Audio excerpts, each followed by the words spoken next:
climate change, cause and effect of climate change, global warming. Parang may kulang.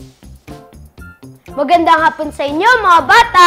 May napapansin ba kayong kulang sa binanggit ko kanina? Napag-aralan na natin ang mga dahilan kung bakit nagkakaroon ng climate change at nalaman natin ang epekto ng global warming pagdating sa mabilis na pagbabago-bago ng panahon. Nalaman din natin ang mga epekto nito sa pangkalahatan at maging sa ating personal. Alam ko na! Hindi pa pala natin napag-aralan kung paano natin ito maiiwasan o kung paano natin mababawasan ang mga dahilan ng climate change. May magagawa nga kaya tayong mga tao? Mabuti pa, alamin na lang natin yan mga bata. Tara kids, samahan niyo ako. Magandang hapon po, Ma'am Winnie. Magandang hapon din sa'yo, Bensi. Naiiwasan po ba ang pagkakaroon ng climate change? Alam mo, sabi ng mga experts ng Intergovernmental Panel on Climate Change is real. It is already with us because in climate change na naranasan natin ngayon is because of historical emissions already. Emissions that have started even long before during the industrial revolutions. Nag-ipon-ipon na yan because of development. Ang daming ginamit na fossil fuels para umunlad ang mga bansa. Ngayon, what we're experiencing now, we're already reaping the effects of the greenhouse gases, the fossil fuels that have been burned long before. Ang sinasabing yon, of course, we should reduce our emissions, but we cannot see immediate improvements in our climate because some greenhouse gases live for a long time, live for 1,000 of years. But we can still do something about it because if we address it, it has co-benefits. It means cleaner air, cleaner surroundings kasi minamanage ng tama ang wastes natin. Of course, wala namang mawawala if we start reducing our carbon emissions now because it will benefit future generations. Ano po ang maaaring magawa para maiwasan ang pagkakaroon ng climate change?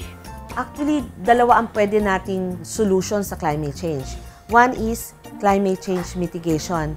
Pag sinabi natin climate change mitigation, binabawasan natin ang mga greenhouse gases na ini-emit ng mga activities natin. Or, dagdagan natin, enhance natin yung mga carbon sinks. So, mag-reforestation tayo. Plant trees in forest areas. At saka naman yung sinasabing afforestation. Plant trees in non-forest areas. Like yung mga sa mga highways, di ba? Tinatamnan nila yon. Nagtatanim din ng mga trees sa parks, sa mga schools. That's afforestation and that's one way of enhancing our carbon sinks. Tinatawag silang carbon sinks because they absorb carbon dioxide. When trees absorb carbon dioxide, they give off oxygen. They clean the air. One other way of addressing climate change is through adaptation. It means increasing or developing our coping capacity kasi naapektuhan tayo ng drought. Pag may drought, walang tubig masyado. At pag may drought, hindi nakaka-produce ng food ang farmers. And another thing is, naapektuhan tayo ng baha at saka ng mga bagyo katulad doon nangyari sa Yolanda. Kaya we have to adapt to it, be prepared for it. That's one way of increasing our resiliency or coping capacity to the impacts of climate change. Ano pong may papayo nyo sa aming mga bata sa pakikipagtulungan na huwag tuluyang masira ang ating kalikasan?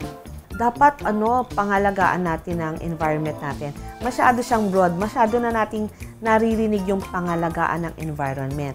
I-manage natin ng tama ang ating mga basura. Simple lang yon, di ba? Yung pagbubukod ng basura, yung mga nabubulok, i-compost.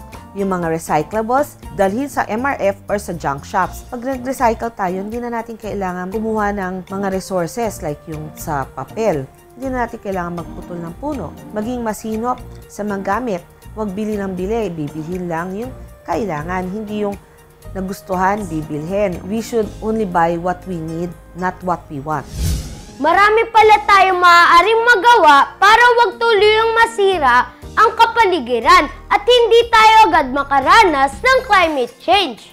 Malaki ang responsibilidad ng mga tao, hindi lang sa atin mga sarili.